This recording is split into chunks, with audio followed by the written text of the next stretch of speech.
Hello friends, வணக்கம். இன்றைக்கி இட்லி மாவு வச்சு பூரண பணியாரம் எப்படி செய்கிறதுன்னு பார்க்கலாம். நல்லா டேஸ்ட்டாக செய்துக்கலாம். 1/4 கப்பு எள்ளு எடுத்திருக்கேன், அதே அளவு தேங்காய் எடுத்திருக்கேன், ஒரு சிட்டிகை உப்பு, 1/4 டீஸ்பூன் ஏலக்காய் தூள் போட்டு எல்லாம் மிக்சியில் அரைச்சி எடுத்துகிட்டு வந்துட்டேன். அதுலேயே 1/4 கப்பு வெல்லம் போட்டு அதையுமே அரைச்சி எடுத்துகிட்டு வந்தாச்சு. உருட்டினா பாருங்கள், இந்த மாதிரி நல்லா உருண்டைக்கு வருது. இது அப்படியே எல்லாமே உருண்டை பிடிச்சி வச்சுக்கலாம். எனக்கு மொத்தமாக 7 உருண்டை தான் வந்துச்சு. இட்லி மாவு எடுத்து வச்சுருக்கேன். புளிப்பு இல்லாத இட்லி மாவு எடுத்து வச்சுக்கலாம். நம்ம இட்லிக்கு எந்த மாதிரி பொங்க வச்சு வைக்கிறோமோ அதே போல் அரைச்சி நம்ம இட்லி செய்கிறதுக்கு எப்படி செய்வோமோ அதே போல் மாவு எடுத்து குழிப்பினர் சட்டியில் எண்ணெய் ஊற்றி மாவு ஊற்றிட்டு அதுக்கு மேலே நம்ம செய்து வச்சுருக்க பூரணத்தை உள்ளார வச்சுட்டு மேலாக மறுபடியும் கொஞ்சமாக மாவு ஊற்றிக்கலாம். குழந்தைங்க ஸ்வீட் கேட்டாங்கன்னா டக்குன்னு நம்ம செய்து கொடுத்துர்லாம். மேலே கொஞ்சம் மாவு ஊற்றி அப்படியே மூடி வச்சு நம்ம எப்பயும் பணியாரம் எப்படி வேக வைப்போமோ அதே போல் வேக வச்சு எடுத்துடலாம்.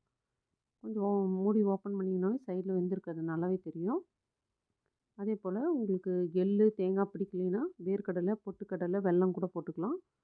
நம்ம டேஸ்ட்டுக்கு தகுந்த மாதிரி நம்ம செய்துக்கலாம். குழந்தைங்க கேட்டவுடனே நம்ம வீட்டில் இருக்கிறத வச்சு டக்குன்னு இந்த மாதிரி செய்து கொடுத்துடலாம். இந்த வீடியோ உங்களுக்கு பிடிச்சிருந்தா லைக் பண்ணுங்கள், ஷேர் பண்ணுங்கள், சப்ஸ்கிரைப் பண்ணுங்கள். மேலாக கொஞ்சமாக நெய் போட்டுக்கலாம். நெய் வந்து கெட்டிமாக இருக்கனால நான் கையில் தான் எடுத்து போகிறேன், எனக்கு ஸ்பூனில் எடுத்தால் வரல. மூடி வச்சிடலாம். மூடி வச்சு ஓப்பன் பண்ணால் நம்மளுடைய சூப்பரான குழிப்பணியாரம் ரெடி. பூரண குழிப்பணியாரம்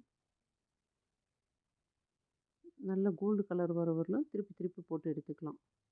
தீ வந்து மிதமான தீயில் வச்சுக்கலாம். ரொம்ப ஹையில் வச்சிங்கன்னா கருகி போயிடும். இந்த மாதிரி மேலே வந்து இந்த மாதிரி நல்லா கிறிஸ்பியாக வராது, கொஞ்சம் கருகுன மாதிரி ஆயிரும்.